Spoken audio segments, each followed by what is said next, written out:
दोस्तों नमस्कार। आज मैं आपको गुलदाउदी प्लांट के बारे में कुछ बताऊंगा, जिससे कि आपका पौधा दोस्तों बहुत ही अच्छा बनेगा, घना होगा।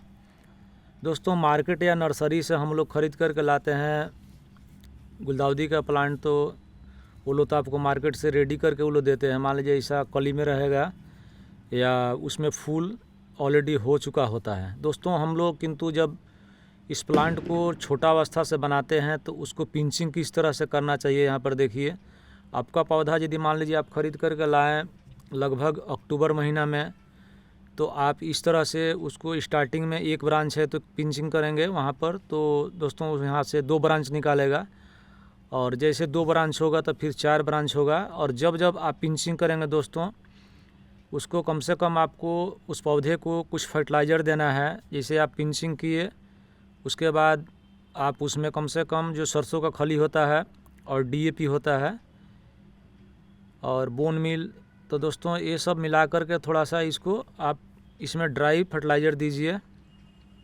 और जैसे हम दोस्तों इसको पिंचिंग किए, तो पिंचिंग करने के बाद इस तरह से उसमें ब्रांच निकालेगा। जो आप देख रहे हैं एक कली है, तो एक कली के बगल में फिर और दूसरा इसका कली निकला हुआ है, तो मतलब कि वो फूल आपको ब्रांच से वहाँ से हो करके वो बढ़ते जाएगा। जैसे आप उसको पिंचिंग करेंगे तो आपका घना होगा।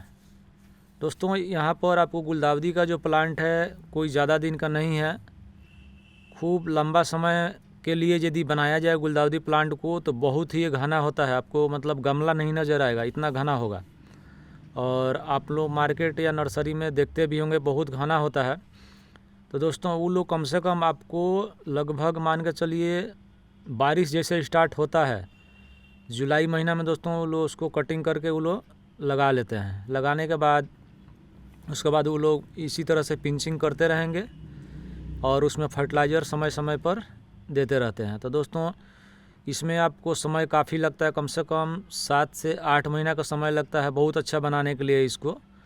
और यदि मान लीजिए आप बारिश बंद होने के बाद यदि बना रहे हैं तो उसके बारे में हम यहाँ पर दिखा रहे हैं कि जैसे हम पिंचिंग है दोस्तों, सेम उसी वैरायटी का यह गुलदाउदी का प्लांट है। देखिए यहाँ पर बहुत सारा ब्रांच निकाला है, कली भी निकल रहा है और प्लांट भी घना हो गया।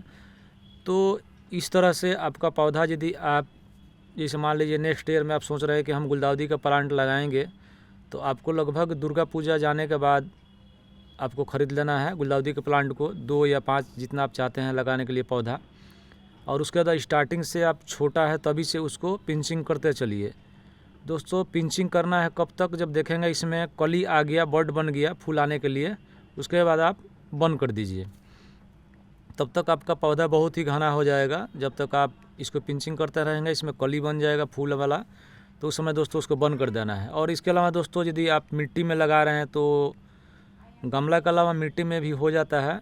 और इस पौधे का उम्र दोस्तों ज़्यादा नहीं हुआ, ये मान के चलिए इसको हम बहुत ही देरी करके लगाए थे, लगभग 2.5 महीना हुआ, 2.5 महीने पहले हम इसको लगाए थे। और इसमें ज़्यादा हम कुछ पिंचिंग नहीं किए, तो इसे हम मिट्टी में लगा दिए थे। जो थोड़ा बहुत हमारे पास जो छोटा बेबी प्लांट बच गया गमला के अलावा, तो इसको हम थोड़ा मिट्टी में दे दिए। तो दोस्तों ये यहाँ पर हो गया। और इसके अलावा दोस्तों देखिए यहाँ पर कुछ दिन का रिपोर्ट, इसमें जो फर्टिलाइज़र दोस्तों क्या देते हैं हम उसके बारे में बोल दें। सरसों का जो खली होता है उसको 3 दिन पानी में हम उसको भिगोते हैं। मान के चलिए 100 ग्राम सरसों का खली भिगोए और उसको 3 दिन भिगोए 100 ग्राम 1 लीटर पानी में। और उसको जिस दिन चौथा दिन होगा दोस्तों, तो 9 लीटर और पानी लेकर के उसमें मिलाएंगे अच्छा से।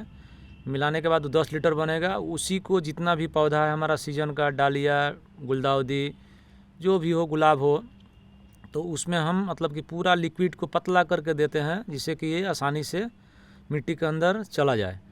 दोस्तों कभी भी जो सरसों का खली होता है उसको मोटा करके नहीं देने के रहता है, नहीं तो मोटा देने से आपका मिट्टी के ऊपर वो बैठेगा तो इसका मतलब एयर सर्कुलेशन बंद करेगा, तो पौधा ख़राब होने का चांस रहता है। तो इसलिए उसको जब भी दीजिए मिट्टी को गुड़ाई कर दीजिए, जिससे कि सूख जाए। जैसे मान लीजिए हमको कल देना है तो आज पानी को रोक देंगे, कल सारा दिन, जैसे मान लीजिए आज पानी नहीं दिए तो कल सुबह सुबह हम इसको सरसों का खली अपना दे सकते हैं। तो दोस्तों मिट्टी थोड़ा सूखा हो तभी दीजिए, बहुत ज़रूरी होता है। गीला माटी में कभी भी फर्टिलाइज़र नहीं देना है, और तभी आपका पौधा सही रहेगा। और इसके अलावा दोस्तों इसमें फंगिसाइड आपको 10 दिन में एक बार देने रहता है। और फंगीसाइड के अलावा इसके ऊपर मान लीजिए ठंड का मौसम में जैसे कभी बादल घेरने लगता है, बारिश होने लगता है, उस समय इसके ऊपर इंसेक्ट आता है। तो दोस्तों इंसेक्ट के लिए आप कोई भी इंसेक्टिसाइड है उसको 15 दिन में एक बार इसके ऊपर आप स्प्रे करिए। दोस्तों यही वाला आपको करना है काम, तो आपका पौधा दोस्तों बिल्कुल ही गुलदाउदी का बिल्कुल सही रहेगा, परफेक्ट रहेगा। तो दोस्तों यही है सब, हमको उम्मीद है वीडियो आपको समझ में आ रहा होगा।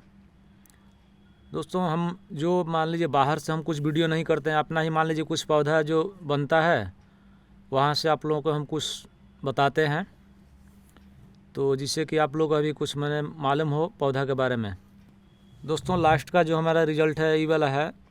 इस साल हमको मतलब गुलदाउदी का जो प्लांट है थोड़ा लगाने में लेट हो गया, क्योंकि पिछले साल हम जो लगाए थे पौधा मेरा और भी थोड़ा घना हुआ था और अच्छा हुआ था। तो इस साल दोस्तों हम थोड़ा जो गुलदाउदी का प्लांट लगाए, हमको मतलब कि उसका जो बेबी प्लांट है मिलने में थोड़ा देर हो गया। तो लगभग मान के चलिए 2.5 महीना, इसको कम से कम 4 महीना यदि हम पौधा को अपना इसको बना रहे हैं अपने पास रख करके, तब तो अच्छा होगा। किंतु इसको 2.5 महीना के लगभग हुआ, 2.5 महीने के अंदर ही मेरा ये फूल हुआ। दोस्तों हमको उम्मीद है वीडियो आपको समझ में आ चुका हो। वीडियो देखने धन्यवाद। कमेंट करेंगे कैसा लगा वीडियो।